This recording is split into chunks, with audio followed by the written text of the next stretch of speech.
In the early 2000s, minivans very quickly went from being hot to very much so being not. Ford pulled out their most creative minds to come up with, how can we make a car drive like a sedan, be as functional as a minivan, as practical as an SUV, and just mix it all together and make it fun. So in 2009, Ford launched one of the strangest vehicles they ever sold, the Ford Flex. It looked like a concept car that somehow escaped into production. It had the space of a minivan, the comfort of a luxury car, and at one point it had a 365 horsepower twin-turbo V6 under the hood. But buyers never knew what to do with it, and after 10 years, no second generation, and barely any marketing happened at any point in time, Ford quietly pulled the plug. So how did one of Ford's smartest family vehicles that they ever created turn into one of its biggest question marks in Ford history?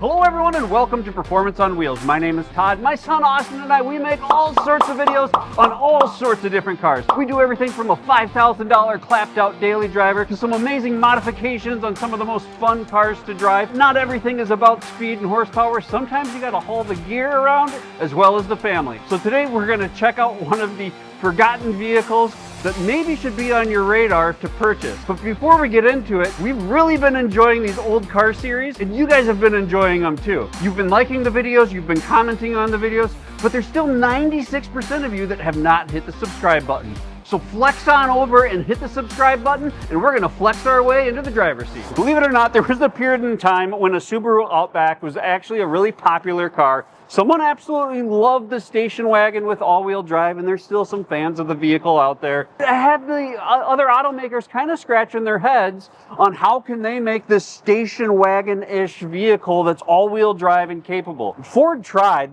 You probably don't even remember this vehicle because it was extremely forgettable. The Ford Freestyle, which was one of the ugliest vehicles that probably ever was produced, right next to the Ford Taurus X, which led up to this, the Ford Flex. Now, I've always actually really liked the Ford Flex, as weird as it sounds. Something about its boxed off design has always just really stood out to me, and I just think it pops when it goes down the road. And let's start off with its looks right around the side. Available in 3 different trims, the SEL is what we are looking at today, with the Limited being above us. And looking at the side is really where the Flex is quite unique. It's essentially a 2-box design, being one of the boxes for where the occupants are, and the other box being where the engine lies. I've only ever met 2 people that have owned a Ford Flex, and what do you think that their occupations were?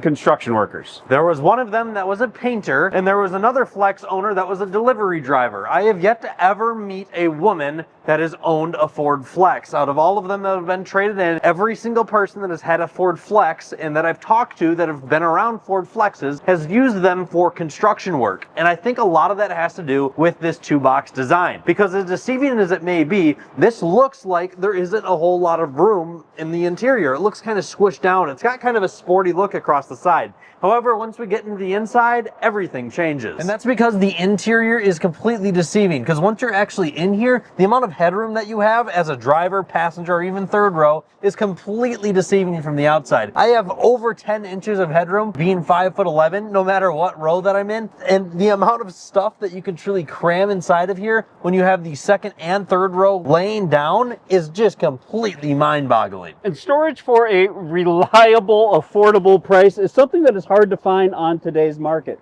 So finding some of these unique cars that maybe still look a little trendy and have people guessing if they're really as old as they are is quite unique. So being 6 feet tall, it's completely easy to lay down here. A part of that is because the floor is so low. The reason the floor is so low is because this is essentially built off of a Ford Taurus to begin, and that adds to the car-like ride that we'll get into in a little bit. Check out the awkwardness of this power lift gate strut there. It's not gonna let, geez, crap. So, I mean, even you have plenty of storage room, but there's also the usability of a third row, which can be very handy if you do happen to have more passengers than just gear that you need to haul around. And the thing that's interesting about the Ford Flex is the second row is extremely comfortable.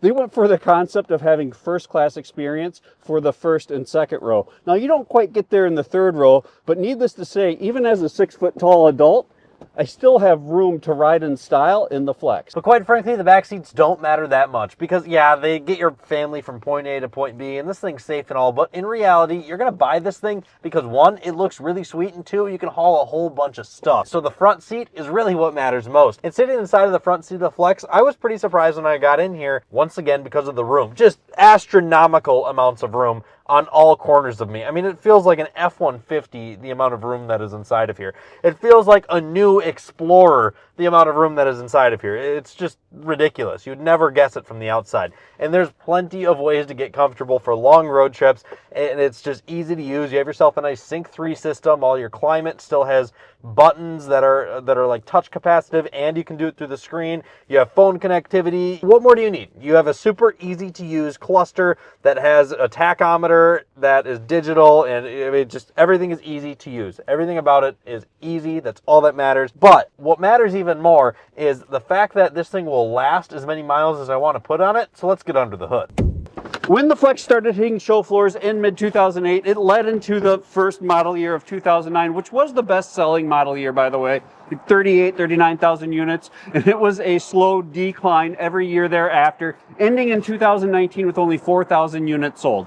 In a whole, though, there is still over 300,000 Flexes that hit the road, and many of them are still available for sale today. Just like our last video on the Lincoln Continental, there's a massive wide range of dollar amounts that you can find. Anything from $2,000 up to almost $30,000 you can find a Ford Flex for. Now, there was only one generation of the Flex, and in that generation there was two engine options. You either had a naturally aspirated 3.5 liter or the first ever, the legendary, the 3.5 liter EcoBoost, the direct injected twin turbo V6, essentially putting turbos on the same framework of what already existed to a certain degree there. The design of the Flex makes it look like a wide vehicle with that strip that connects the headlights. And as you pop the hood and understand that this is a front wheel drive biased vehicle, if you don't have it as all wheel drive, it is front wheel drive. Everything is very wide on the inside, and there seems to be plenty of room with easy access to all your main components.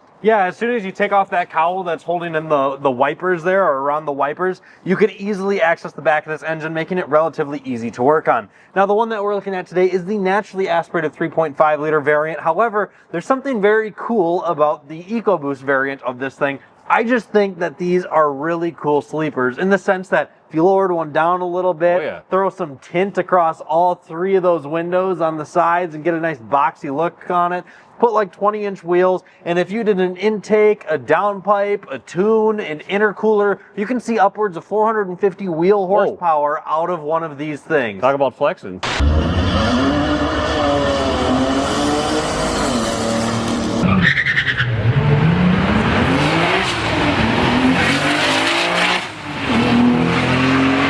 This thing could really be such a fun family hauler, or just a great vehicle if you're like a personal business owner that has a small business. You can run your whole business out of this thing while still having something that's fun to go cruise around in at night. One of the most intriguing ones I found on the market had under 40,000 miles, extremely clean example, and it was only $14,000. So again, there's a wide variety that makes these kind of appealing if you have that need for family comfort or hauling outside of just getting a truck, because you're going to get better gas mileage. And back in 2009, that was one of the engineers' comment that I read through, and they were going after vehicles like the Tahoe or some of those full-size SUVs because of the horrible gas mileage. With the Flex, you could tow up to 4,500 pounds, which your Tahoe is going to tow a lot more than that. However, you could see 22, 23, even up to 26 miles per gallon, which is pretty attractive when you need to hold some cargo or your family. That can still tow more than the modern day Maverick. However, what we really need to talk about under the hood is reliability.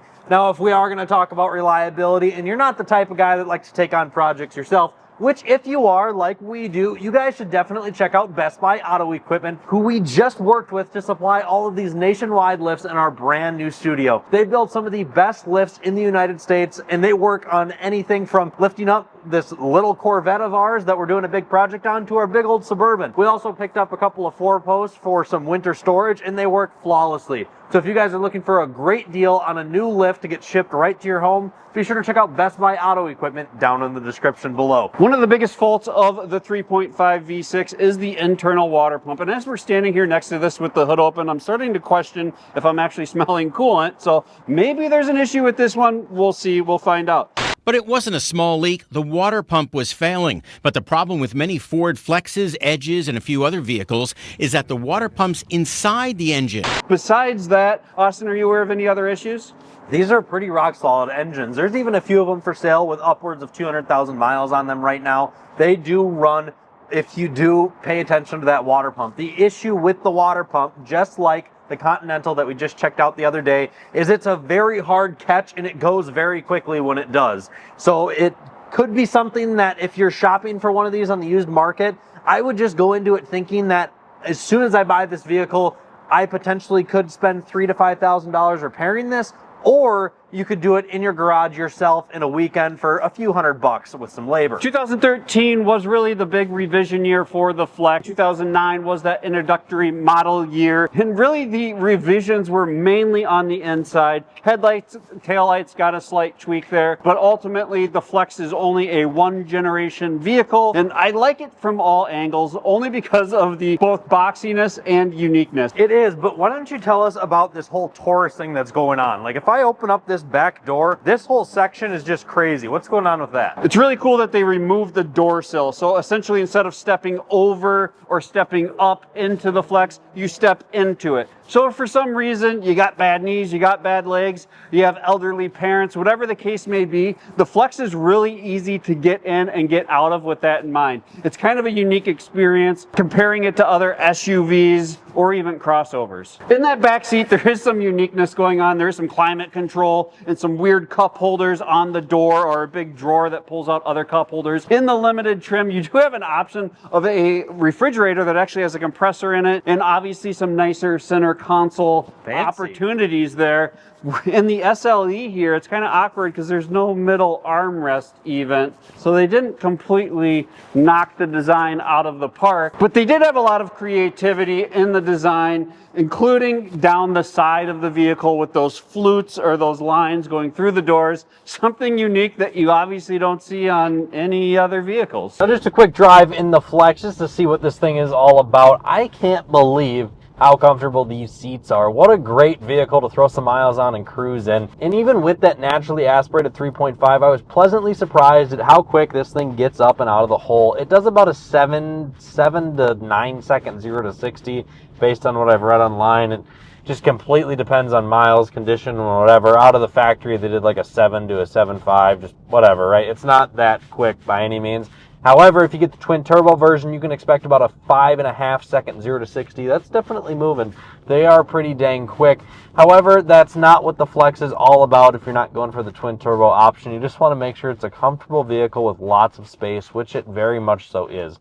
It's easy to drive, and there's really not a whole lot to it. The infotainment is super easy to use. It's intuitive, which is very important, of course. And even going over some aggressive bumps, it just floats right over them. It really is a comfortable vehicle without overcomplicating anything. No fancy air suspension, no overcomplicated electronics. It's just going to be a reliable daily driver when it comes to anything with the ride. It's pretty fun checking out some of these cars that are maybe forgotten or overlooked. Today's cars are really expensive, and I appreciate knowing that there are some vehicles out there that are still affordable. There's a wide variety of them to pick from, and they still have a lot of miles of use left in them. They really do, and what really surprises me about the Flex that I think a lot of people don't know is just how much room there is on that interior. It is huge. It is minivan levels of room without minivan levels of uncool per se. It's just really unique looking. I love how boxy it is, yet having all of that interior practicality. It's like having a truck bed on the inside of the vehicle. It's like the best way to describe how much room this thing has in the interior. It's really, really cool.